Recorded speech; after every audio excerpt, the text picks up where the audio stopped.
Welcome to another live session at BTH Properties. Today we are in conversation with an investment consultant, a property investment consultant who makes sure that your investments are bulletproof.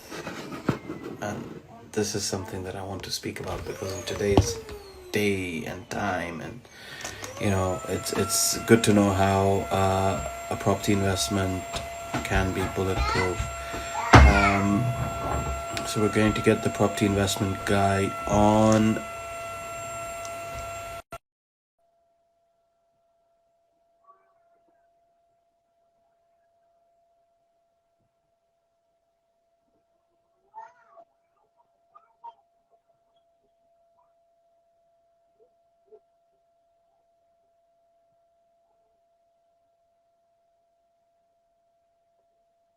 Um, it's good to know that there are so many people that are looking at these lives, not just now, but all the time. And the views that I get on it goes to show that people actually enjoy the live session. I don't know what happened there, but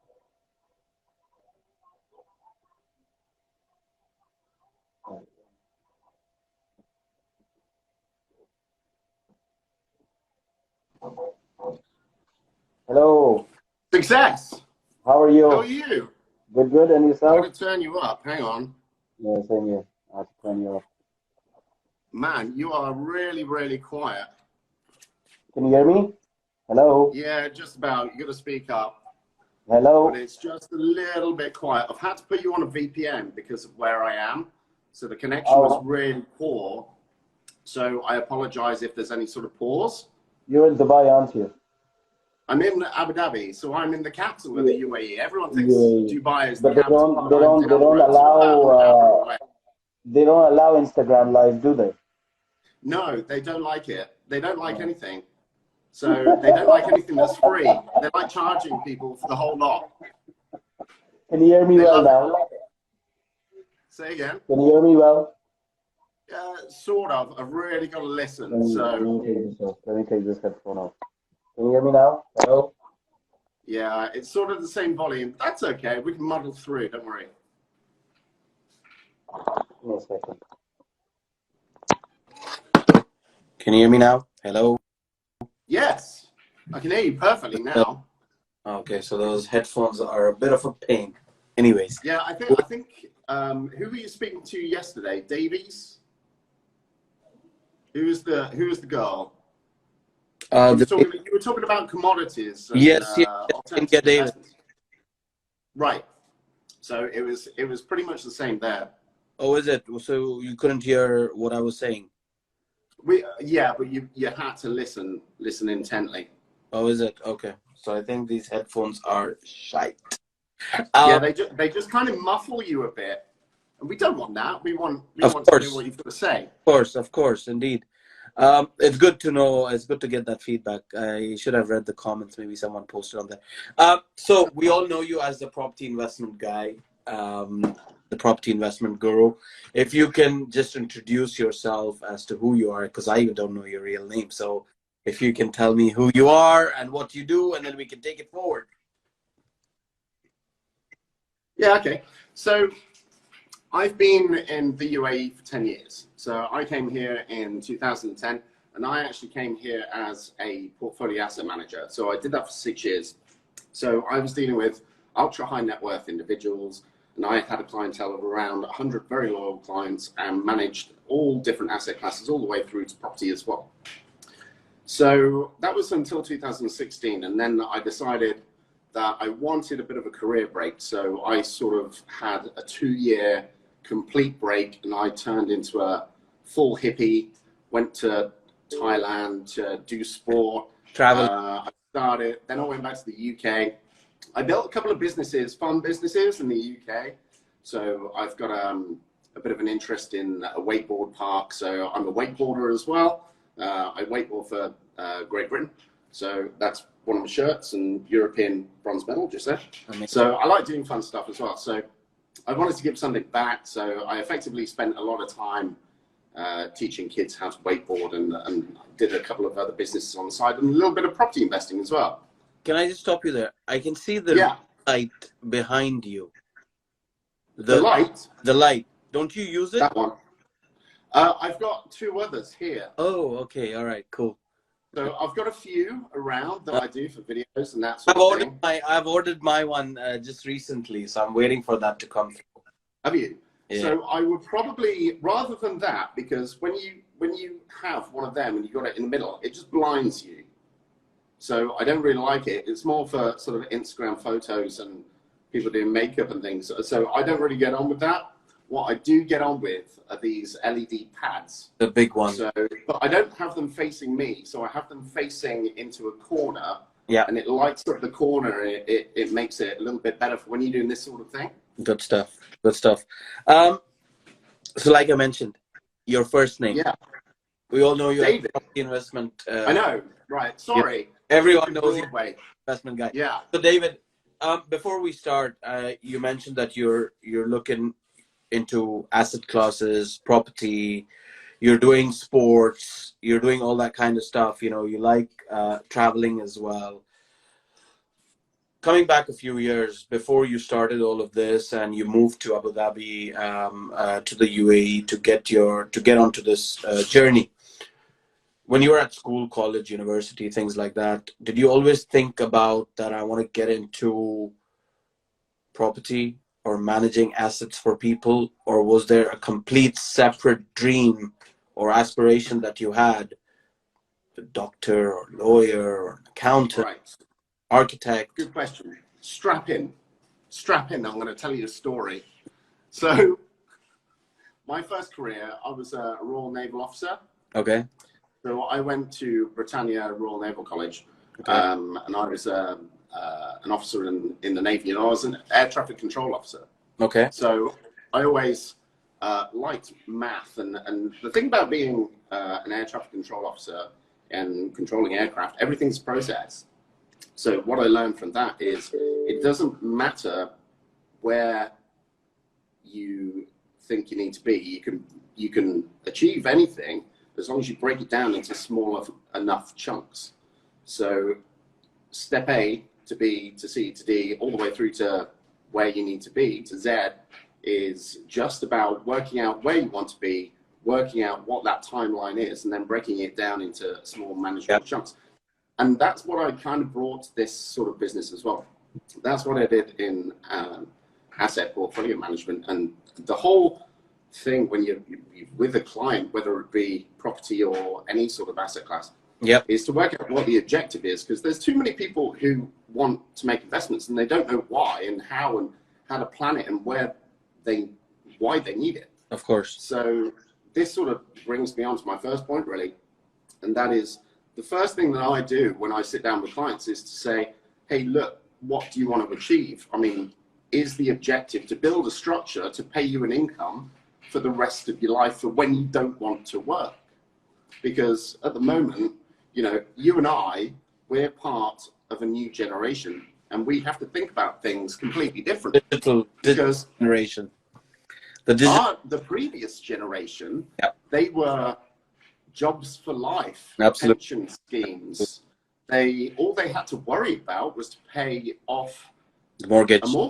And that's it. And that was their entire life goal, to pay off their mortgage.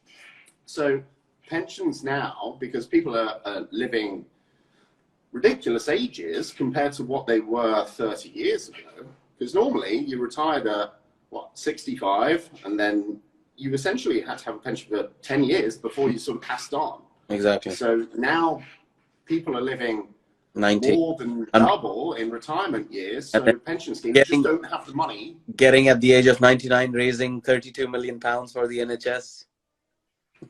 Right. So pension schemes have to do one of two things. Yeah. They can pay people later, which we've seen through government schemes and final salary schemes. Yep.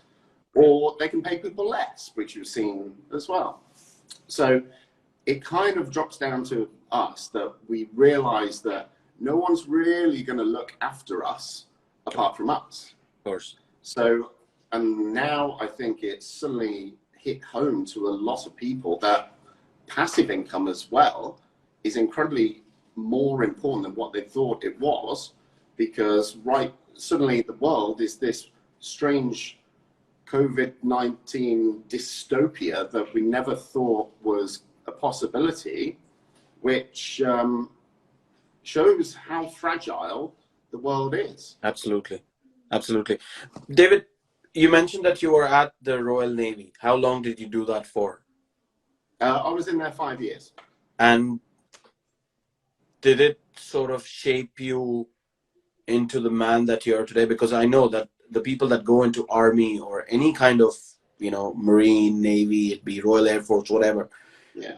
they come out very educated and very well mannered, and like you mentioned, management, because there are people who are dependent on you in that sense. And I think what it does to anyone, any sort of military service, I think that it kind of focuses your vision. Yeah. So there's always an objective. There's always, if you want to say, mission. There's always mission. There's always an objective. So it allows you to have a very clear mindset into how to plan to achieve whatever you want to achieve. Any regrets while you were there, or any regrets when you left? Do you think you would have carried? No, not at all. I mean, when you come out, you miss the institution. So you kind of become a little bit institutionalized. So to cope with the outside world is very different. I only did 5 years, but people who have been in there 30 years, it's mind blowing to know how they cope with it. Because when you come out and deal with civilians, it's very difficult to manage, because this is how it is. These are the orders, and people don't really understand that, who don't do that sort of thing. But that was like 20 years ago. I mean, that was a long time ago. And then I'm in my mid-40s now. When you came out of the army, then what did you get up to after that? Was it easy to get into getting a job? What did you do after that kind of thing? If you can take me through that. Yeah, sure. When you come out and you know that you're going to come out, they put you through various different training programs. Anyway, you can effectively choose what you want to do. So, and they will sort of pay for that. It's incredibly organized, and they know it's their responsibility to institutionalize yourself and prepare you. Okay. So they will give you any sorts of training that you need, kind of thing. Yeah, absolutely. So I sort of trained in banking and finance, and then I came out. Okay. That's I went into financial products after that. Okay. And that was in the UK that you started your job or something? I mean. Yeah. So I was FSA, regulated at that point. That's how long ago it is now. Feels like an age, not the FCA. So I was FSA at that point. So once I did that, I was effectively managing financial products. And these financial products, what were they? So I actually worked for VW Banking. Okay. So I was designing different financial products for them. And I mean, what did they do exactly? I mean, did they someone had to come in with the investment, fund the product? Yeah. So it was mainly risk assessment. Okay. So having a look at what potential risks were and how you can mitigate against that. So that's effectively what I do and how I do this job. So I have a look at property investing and what the potential risks are, and have a look at how to mitigate against those risks. I mean, you do how to bulletproof your investment on your tag. And that's quite intriguing, because right now, just fast forwarding you a few years, coming to COVID-19, right? Yep. As a landlord, as a property investor, I rent out my properties. Now, obviously, COVID has happened for 2 months or whatever, how long ever it's going to go on for with this lockdown and everything. Although it's easing up and people are getting back to work, doesn't mean that people are going to start getting paid the next day or start doing deals the next day. So obviously that has a long-term effect on their expenses, the rent, the mortgage, the, Correct. anything to do, bills, for example, electricity, gas, water, all that kind of stuff. Now, Yeah. how can a property landlord bulletproof that against something like this? Like it's a pandemic, right? I mean, Yeah. So now we get into the bones bit. So what we're going to see in a post-COVID world is a complete change. This is the biggest social experiment that has ever happened on the face of the planet. So I'm going to start from last year, actually, because the first question you've got to ask is, how did the geography of where to invest in property change from Brexit? Because we've just come out of that. That's been like a huge changing situation. So we've got to deal with that first. It took us 3 years to just get out of that. Yeah, and we're not out. We're not out. It's still ongoing, and the effects are going to be felt for a while. Taken over the news channels. Yeah, exactly. It's still going on. So we've got two things going on. We've got to deal with these. Yeah. All right. So let me give you my 2 pence on Brexit and how that has changed the face of the UK. Yeah.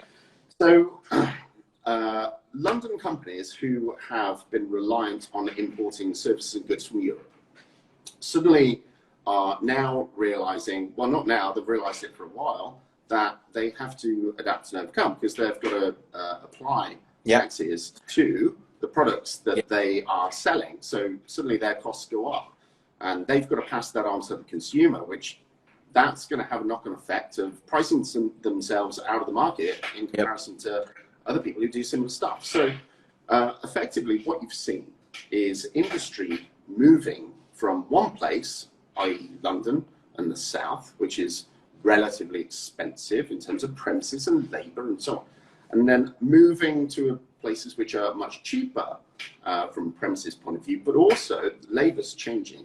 So they're having a look at places which are regional cities. So I think India said it's a good idea to invest in London property yesterday. Yep. I think that's pretty bonkers. I mean, in terms of the evidence that's seen, the data that is realized, it's the population of London is not growing anymore. Yep. And therefore supply and demand is shifting. Yep. So we've got to have a look at these areas which supply and demand are changing. So we've got to have a look at where the job creation is, and that's regional cities. So cities like Manchester, Birmingham, Leeds, Sheffield, Manchester, Liverpool, and beyond. So beyond, I have two of my friends who are in the Amazon sort of business. They sell on Amazon and everything, and they used to have warehouses. Just a small example, but it relates to what you're talking. They had their warehouses in London where they stored all their goods and everything to sell and ship it on to consumers and Amazon. They've changed that. They've shifted their whole setup, their operations onto Manchester. The whole warehouse. Absolutely. Everything. 100%. Although they do travel up and down because they live in London, their families in London, their kids go to school in London. But work-wise, it's cheaper. I mean, the warehouse that they were taking for a small space in a London warehouse, they were paying something like £1,600 per month. Yeah. In Manchester, for a whole warehouse, they are paying £500 per month. And the whole warehouse is theirs. I'm like, absolutely. Just the shit. Yeah, so they can level up much easier. Exactly. And the same is said for labor as well, because with these cities that are university cities, normally they would graduate and you would get a large proportion head down to London because that's where employment was. Yeah. It's not anymore. Yeah. So with this shift, like you just said, to Manchester warehouses that will filter down through the entire economy. Yeah. These jobs are now there. So, and that's by design, because that's someone being sensible and future-proofing their business. Yeah. So they are fully aware that you're going to get a constant stream of graduates in order for them to have young, new, hungry talent And that's just good business. So with that, you're going to get a spike in population. So this is how I do my job, and this is how I bulletproof people's futures. Let's have a look at job creation. Let's have a look at what is happening in terms of the local population. One thing you've got to ask when it comes down to property investing is, what is the future population going to be of that particular area? You are the second person to come on here and say the same thing, who looks Oh, at really? population. Absolutely. I had another lady who does property investment up in Amsterdam, and she advises people, and she had said the same thing, that I don't look at Excel sheets and I don't look at numbers and all that kind of stuff. The first number I look at is, where is this borough, council, city, country's population going? If that population is increasing year on year, and it has a forecast to increase for the next 10 years, that's the place to invest, because that's the place where you will get your rental income from. Yeah, absolutely. I'll give an example as well. I mean, you just gave a Manchester example. Yeah. 4 years ago, I sold a place in Salford for £170,000 to a couple of clients who were a couple of Emirates pilots. We've recently, because I work with my other half, who is a mortgage advisor, so she specializes in expat lending, because there's a big call for that here. Now, we remortgaged that for £260 a year ago. And that is on the back of Salford suddenly exploding, because central Manchester went through £450 a square foot. And Salford was the next place which sort of overflowed from the population within Manchester. So that sort of core within the ring. That far, like what, just a 5-minute drive from mainland Manchester. It's 1 mile. From Media City, it's like right there, you know. But, right. So there's the future population of that particular area suddenly spiked. So, you know, there are all sorts of different figures which I can quote, like Liverpool, for example, has 3 major developments right now. It's got the northern docks to cope with imports from the US rather than Europe. You've got Knowledge Quarter as well, which is all the biomedicine research centre. Kind of need that at the minute. So you've got, what, 3 different universities? Three different universities kicking out graduates. They might convert the other 2 to the Knowledge dock as well. Right.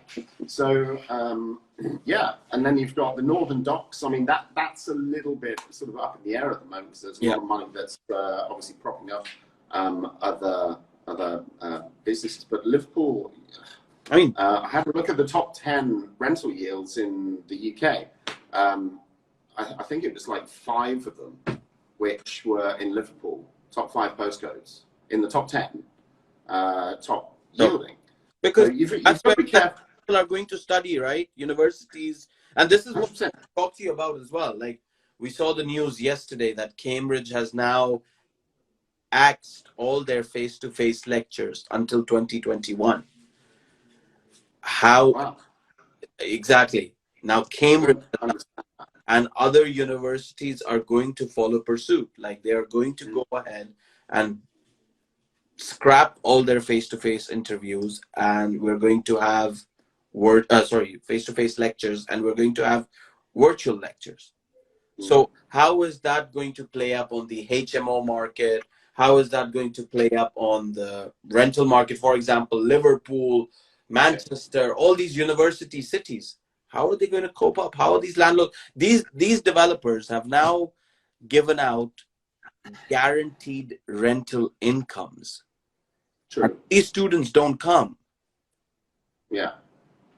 What's going to happen? Yeah, I mean, I stick with a core set of rules. I'm not saying that my rules are the only way to do it, because that would be ridiculous. There are many ways to skin a cat.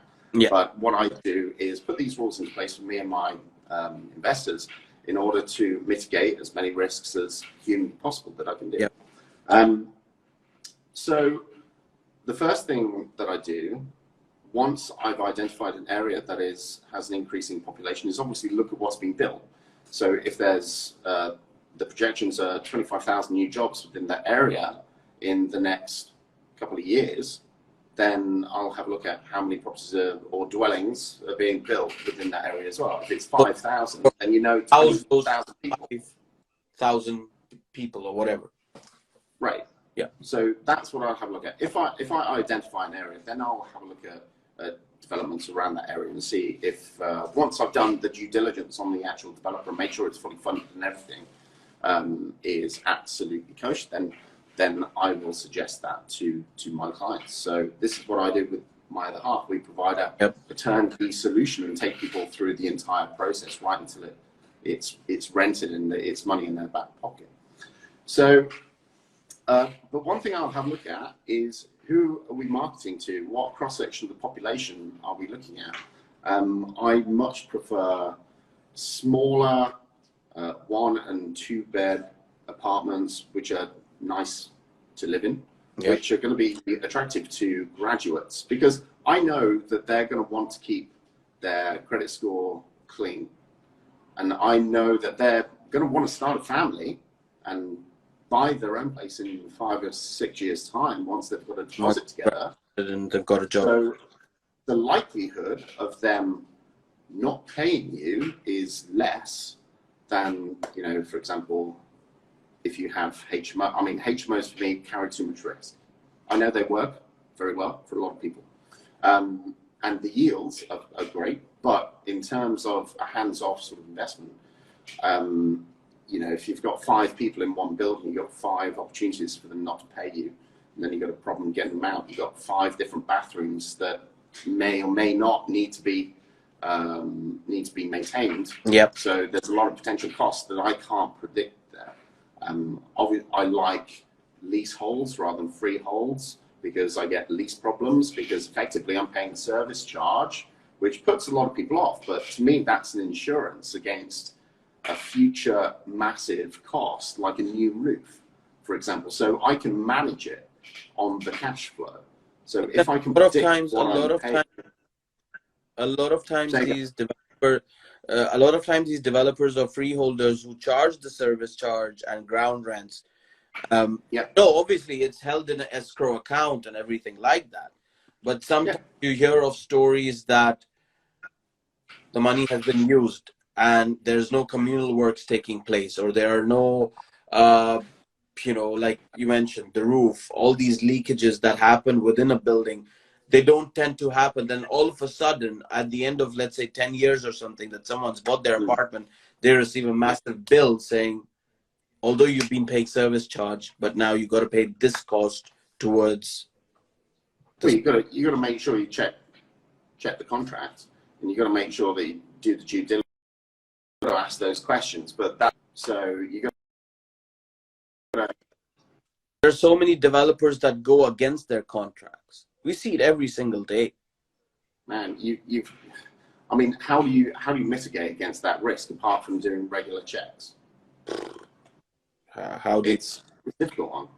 So, but you've at least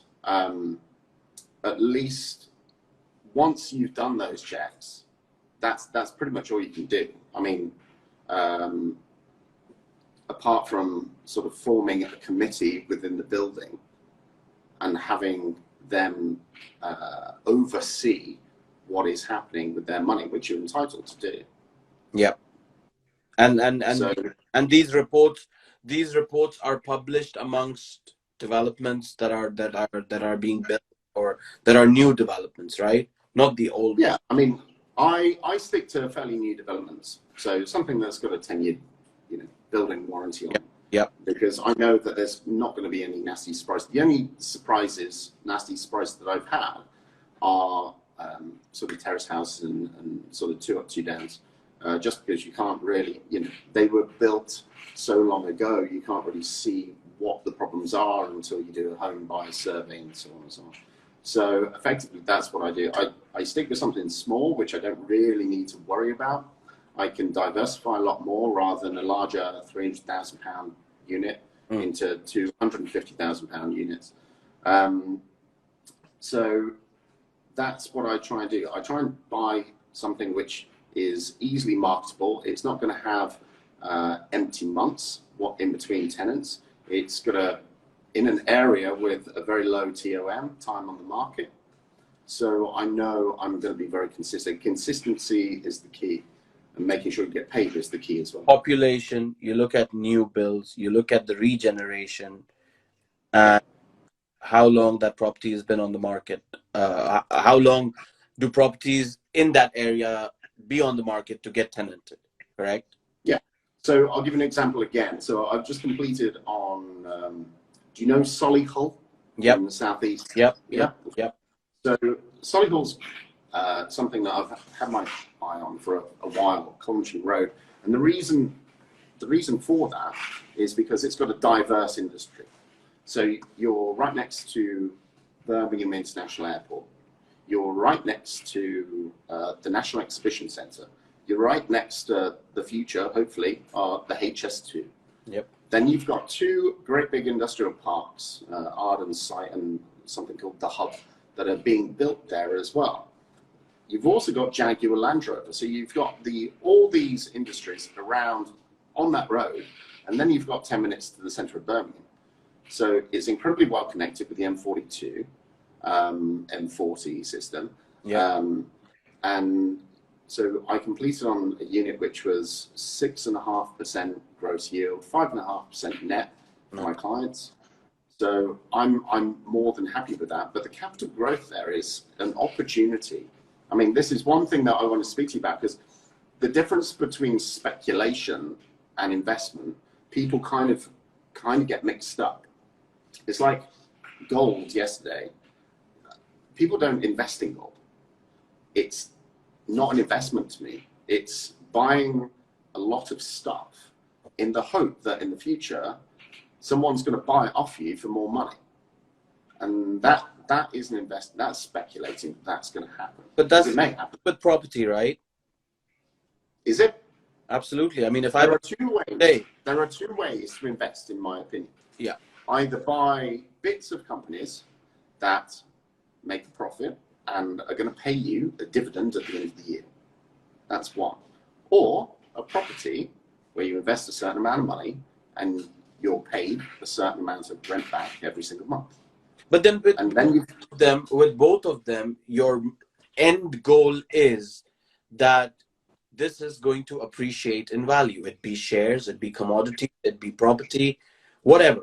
Today, I'm getting a short-term rental income that's coming in. But let's say 5 years down the line, 10 years down the line, I know that this property is going to appreciate in value. So I am speculating in a sense. Yeah, but you're also getting paid a rental income every single month. So you're getting a return on your investment straight away. Of course. With then an opportunity for that capital to increase in value. Yeah, I mean. So that's what you are hoping for that. But you can do the math with that based on future population. So for example, would you buy an investment property, not a home, in London right now? Is that something that you really want to do? I mean, what's the average? 3.7% yield gross? 3. I think. 3. So East London, I think you can get around about 4.5%. You can. I mean, you can go to Slough and Reading. You'll get 5%. Yes. So there are little hotspots, but the average. I think if you have a look at the top 10 worst postcodes in the UK for rental yields, I think it's 9 of them in London. Yeah, I think. So I think 9 of them are London, and I think I think the highest one of them is about 2.5%. Anyway. Wow. So you can mitigate against the risks as much as possible. So with capital growth, it's supply and demand. So that's the question you've got to ask. So you've got to ask, what is the future population? What is being built? If one is increasing and the other isn't increasing, I mean, the UK's target for new dwellings is 300,000 a year. And they've consistently hit that at 50% over the last 10 years. They're getting way, way behind. So we know anyway that property generally over the UK is going to increase beyond what RPI inflation is. But this one I love about property. There are 3 ways to earn out of it, actually, from my end of the world. There's rent, there's the opportunity of capital growth, and also there's the opportunity of change in currency. Because obviously I deal with people here who earn a Price different fluctuates, currency. everything, pounds, there. Absolutely. Yep. But that is speculation. Yep. So that's but that helps, right? I mean, today if I'm making good amount of money through the currency and I can sell that property and get another extra maybe £10,000 on it, go ahead. Yeah. You know, so yeah. I mean, part of my rule is never sell property. I mean, I always do a thought experiment with my clients, because if you have a look at inflation, I don't know how old you are. I'm 42. I'm getting on. So what? 35. Oh, so when I was at school, do you remember chomp bars? Yep. All right, chomp bars cost me 10p. Yep. Right? So how much did they cost you? Possibly 80p right now. Right, 80. Oh, right, okay. So I was thinking they were going to be like 40p. So so the inflation between that yeah, I would say at that time when I was at school, although I didn't go to school here, but I would say the inflation on that would have been 7 years difference me and you have. 10p would have become 30p. Right, okay. Yeah. So there we go. So if you bought a chomp bar 20 years ago, and right now it's worth 80p, if you bought 100% mortgage on that chomp bar, right now you'd owe 10p on an 80p chomp bar. So I always make that comparison for people who are not very confident with the interest only, and not very, because people of our generation are still under the impression that the only thing that they've got to do is pay off a mortgage, as opposed to leave inflation and time to do that job. Yeah. So yeah, the thought experiment we're going off way on a example, huh? It's a good example about this chomp bar. I might use it next time with my clients. Yeah, because I was trying to, because I was talking to my dad, who's like 80, and he was like, "Are you paying off your properties?" And I went, "No, they're all interest only." And he was like, "No, that's the wrong way to go." And I said, "Dad, how much did you buy your house for?" And he was like, £2,500. And I was like, right, yeah, that was how long ago it was, like £2,500. Today that house. And he bought it off plan, and £2,500 he's still in. Wow. And I know. So, and I said, okay, how much is it worth now? And he was like, £300,000. And I was like, all right, great. If you had an interest-only mortgage, 100% on that £2,500, what percentage would you owe on that property now? 0.8%. So, what do you do? How much have you paid more than £2,500 over the years into that mortgage as a repayment mortgage? So clearly you have. Absolutely. So he kind of thought about it for a little bit, and then he kind of accepted that that was the correct way to go. So he actually accepted the fact that his son is right. Amazingly, he didn't say that. Yeah. Really. Of course, he'd never say that. He'd never say he just that. He kind of nods. And, so, what are you working on right now, David, in terms of how are you adopting yourself with all this that's going around us right now? You know what? So the UK home buying market shut down because you can't value a property remotely, or they didn't have the facilities there to do it. Actually, there were some desktop valuations happening on from a lender's perspective. Yep. So whilst it kind of shut down, all I was doing is basically contacting all my clients, all my prospects, and people that I've spoken to over the last couple of years, and sort of just telling them how it is, and just sort of giving them some value back, and sort of keeping them apprised, making sure they're all right. Yep. So people are getting furloughed, and people are getting left unemployed. So I've had to sort of I just stop keep you tabs. here. We've got a comment here by the ordinary Yeah. landlord. I really love the ordinary landlord coming up on all my live sessions and leaving some comments. So we've got a comment here saying, agree, but if you don't need the cash flow, why not have an unencumbered cash portfolio to do as you wish and then reap 100% rent with no debt? Simply because it's not efficient. So what is most efficient is by leveraging. So when you take an interest-only mortgage and then as it climbs up in terms of capital value, then the objective and the strategy moving forward would be to leverage that property and take equity out and use that into something else and effectively keep going. Keep growing. People always get... Keep growing, basically. Yeah, absolutely. So this is one reason why I tried that I don't really like the strategy of HMOs, because HMOs are a business. So they will only grow in value as the business grows. Yep. Rather than supply and demand. Yeah. So my strategy is effectively have a look at somewhere which has a very good chance of growing in capital value.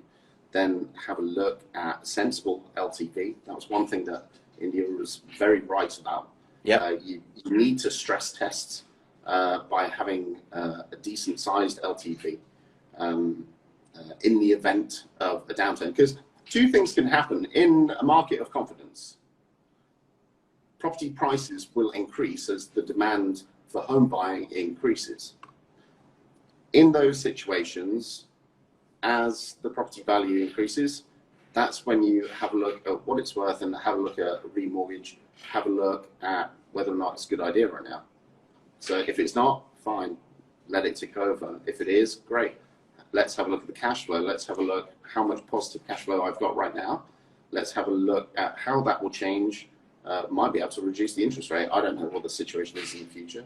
And then take out equity and have a look at how we can use that in a better way. Yeah. So can we then find somewhere which is right at the time and use that equity as a no cash in investment in order to increase the amount of asset that we've got.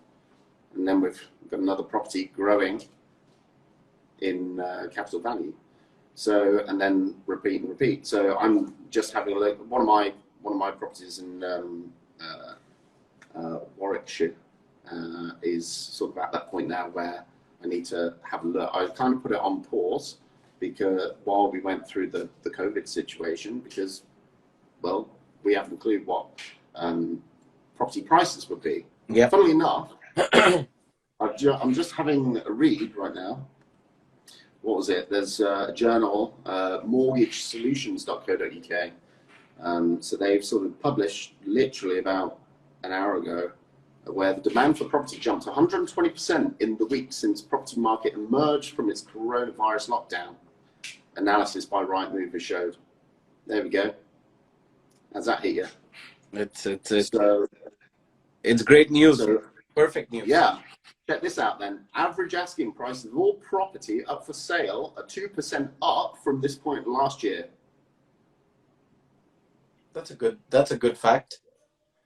Good The number. current average UK value stands at £311,828. Happy with that. Absolutely. So there we go. So coming back to the point of how you are adapting to today's situation and moving forward, the new normal. Yeah.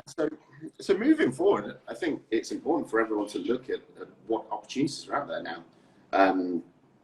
There is a huge. Well, this is where we talk about how people's habits are going to change post-COVID, because we've got to predict where people are going to live. So this is what I'm doing right now. So I'm trying to predict the future in the way that lives will change. And whilst Brexit... Have you got a future ball somewhere? Yeah, so whilst Brexit moved companies and warehouses, like you pointed out, to places like Manchester and Liverpool and so this is going to change the habits of pretty much everyone. If you can work from home ongoing, You're going to want to go into an office. Our company is going to want to pay for an office when they realize that actually we can still be productive and people can do this. Exactly. What's wrong with this? Absolutely. Why can't we just continue to do I this and wouldn't have save all this money? reached out to you pre-COVID to do this. Yeah. But now, No. the amount of knowledge and positivity that these live sessions have given, not just me, but there are other viewers. I get these comments every single day that, Murtaza, your live sessions are absolutely superb. You know, you're doing a great job. Thank you for it. Thank you for sharing all these things. And thank you for you to come on and spend your time here. Whereas you could be doing, like you were reading some interesting news, you know, the facts and figures which will help you out in your business. But you're coming on, you're sharing those things. And that's what it's all about right now. It's about thinking how we can help each other as a community doing this. Yeah. You know? So moving on as well, where are people going to want to live, knowing that they can live anywhere and continue to work from home? Absolutely. Obviously, it's dependent on what their industry is, but there's a lot of industries office out there. once or twice or whatever, but yeah.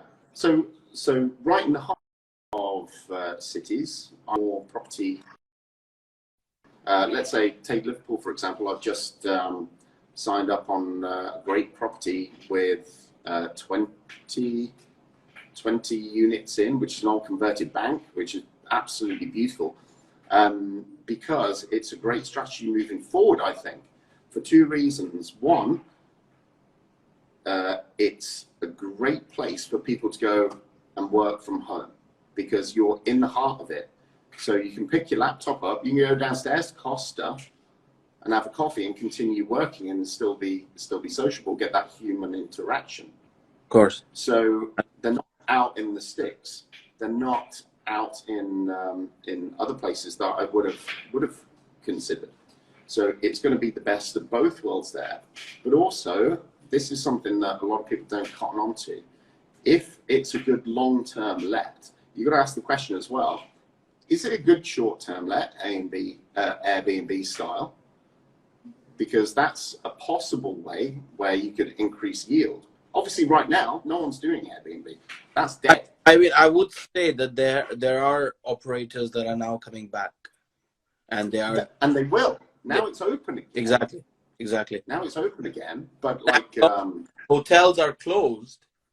These guys are going to that's capitalize on this occasion, because once the hotels open up, then you have the competition, and these hotels to possibly to earn what they've lost over these 2 months, 3 months, whatever. I mean, in UAE, for example, it's been on for longer than it's been on in the UK, you know, and these hotels are going to possibly come down on their prices just to attract the customer to get to their hotel. Because right now everyone's thinking, okay, flight's one thing, staying in a hotel is another thing, where you're in the lift, you're around people, all that kind of stuff. You know, how are these changes going to affect that industry? I really want to speak to someone from the hotel industry to understand all of this stuff. But in terms of Airbnb yield and everything, I mean, that I think is going to skyrocket right now as long as these hotels are shut, you know. And I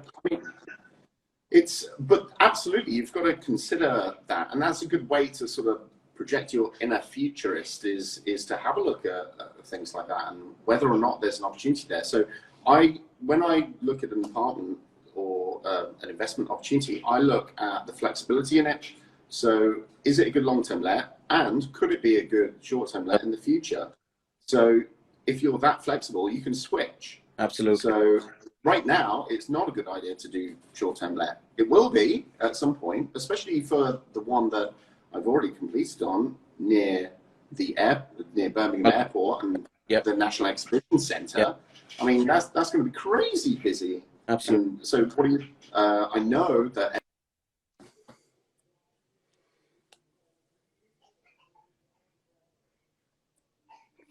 Sorry, I don't know what happened here. We should be back in a minute.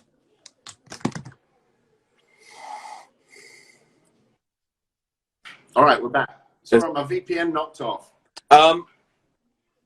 regarding that Solihull property that you have, and if you are looking to do a short let on that, then do check out Pilot My Property. There, they do a lot of their short let apartments in Birmingham and that area. So Pilot My Property, write it down, yeah. And Pilot My the Property. guy's name is yeah, Shime. What? Sean? Sean. Shaim, Shaim. So he's got two profiles on Instagram. One's his name, and one is Pilot My Property. So do check him out if you want to do the shortlet thing. But Yeah, before okay. we wrap up, we've got a few minutes left. So before we wrap up, I always do this with all my guests that come on, and I want you to give some sort of advice. Younger generations coming up, the younger generation is kind of lost right now, in terms of all this negativity that's going on. Also, property investors, it could be anyone who's looking to come out with a positive vibe from all of this that's going on around us. So what would you advise them? I'd say there's always opportunity everywhere. Everyone has to change, overcome, and adapt to what is going on in the world. Bizarrely, we've had our busiest month ever just this month. And that is because people are realizing that passive income is more important than they ever thought it would be. Absolutely. So they are driven and disturbed into action right now. So there is opportunity. I mean, for the young, I would give them advice that little and often. So it doesn't matter they've got to realize that they are their own responsibility.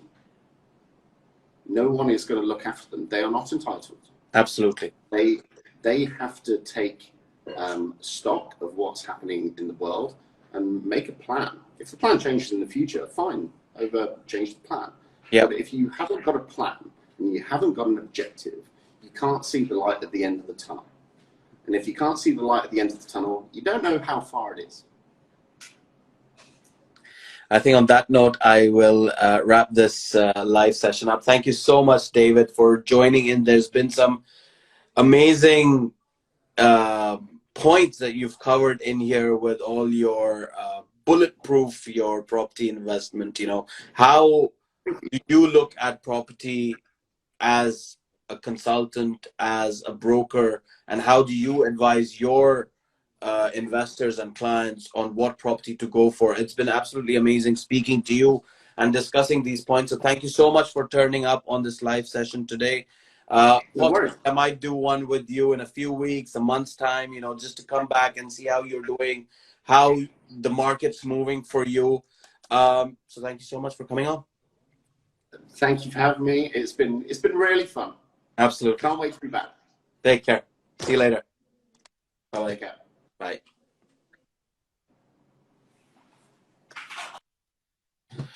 So, guys, that was David from Property Investment Guy. Do check him out if you're looking for properties. He's based in Abu Dhabi in UAE, but he sells properties in the UK. A really interesting